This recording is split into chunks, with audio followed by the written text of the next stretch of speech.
Friends, welcome again into yet another session of my YouTube channel Study with Mukesh Raj.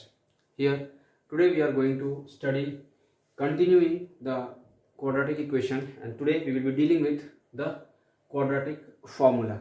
This quadratic formula is also known as first of all, let us see that how this quadratic formula is actually derived, and then we will talk about the problem solutions. Let us suppose that we are having a quadratic equation ax square plus bx plus c, which is the standard form of any quadratic equation, and we can represent the quadratic equation in this form. Therefore, taking this equation into consideration, we will be moving further and trying to solve out the x, which will be represented in the form of minus b plus minus under root b square minus 4ac upon 2a. In order to obtain or reach to this particular solution for x, since a quadratic equation consists of a single variable of order 2, and in order to identify the order of any equation, I had already made a separate video regarding this, so I will definitely put the link for the particular into the description box. See, first of all, what we will do, we will just rearrange the equation bringing the constant to the right side. Then again, after bringing the constant to the right side at the c, we will divide on both the sides, left hand side and the right hand side, with the variable a. Variable a is the coefficient of the variable x, which is supposed to be found out at the end of the solution.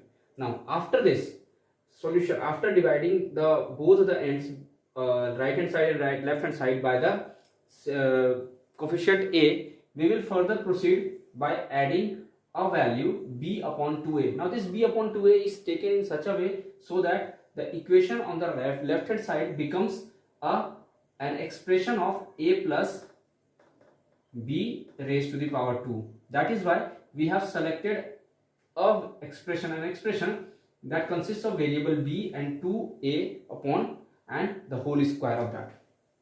Adding both of the sides by b upon 2a whole square. Adding both the sides, we get on the left hand side, that is the value that is equal to x plus b upon 2a raised to the power 2. Now this equation has been obtained from the above equation, that is x square plus b upon ax plus b upon 2a whole square. Now solving this further, we can write x plus b upon 2a whole raised to 2, and then solving the left hand side, that will be just taking the LCM of the denominator and solving it further. We will get minus 4ac plus b square upon 4a. Solving further, we can just rearrange it again, once again changing the plus symbol to the left hand side, and then again negative to the right hand side. We get b plus b minus 4ac upon 4a square. Again, what we will do in the next step, we are just trying to remove the square. Once we remove the square, then we have to put a under root on the right hand side. So in order to put the right hand square under root on the right hand side, we will get x plus b upon 2a onto the left hand side, and 4a square will get converted to 2a, and then we will be writing it like this, plus minus, because whenever we remove a root from any variable, then the value gets converted, it will be represented in both negative as well as the positive integer value. That is why b square plus 4ac. And again, moving further, we can write x plus minus b upon 2a plus minus under root b square minus 4ac upon 2a. Simply taking the LCM, we can write like this, x plus minus b plus minus under root b square plus minus 4ac upon 2a. So this comes to be the quadratic formula. Now this quadratic formula is also known as the Sridhar Acharya's rule. This equation, this particular quadratic equation or quadratic formula is also called as Sridhar Acharya's rule, and under this, what we can do is we can find out the two roots, that is alpha and beta.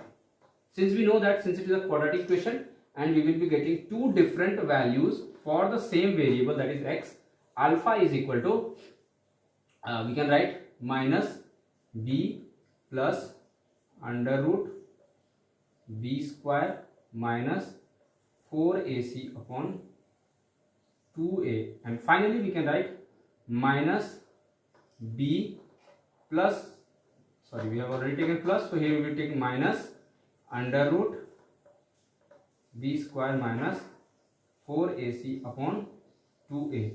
Now Dear friends, please do remember that this quadratic formula is also known as Sridhar Acharya's rule, because this is one of the important concepts you will have to keep into mind. Now, one important factor that you will have to keep into mind is that whenever we find out this alpha and beta as the root of this quadratic equation of the standard format ax square plus bx plus c, we have to keep into mind that for any quadratic equation this, that is ax square plus bx plus c, if we need to find out b square minus 4ac, okay, now this is known as the discriminant or represented as d. This is known as discriminant. Remember friend, this d is known as the discriminant, and the value of discriminant is equal to b square minus 4ac. Now if this value, okay, now if this value is, suppose that d has a value greater than or equal to 0, only in that case these roots alpha and beta are real in nature, or else always they will not be real in nature. So friends, this was in today's session from my end. Hope you would have enjoyed understanding and learning this section of quadratic equation.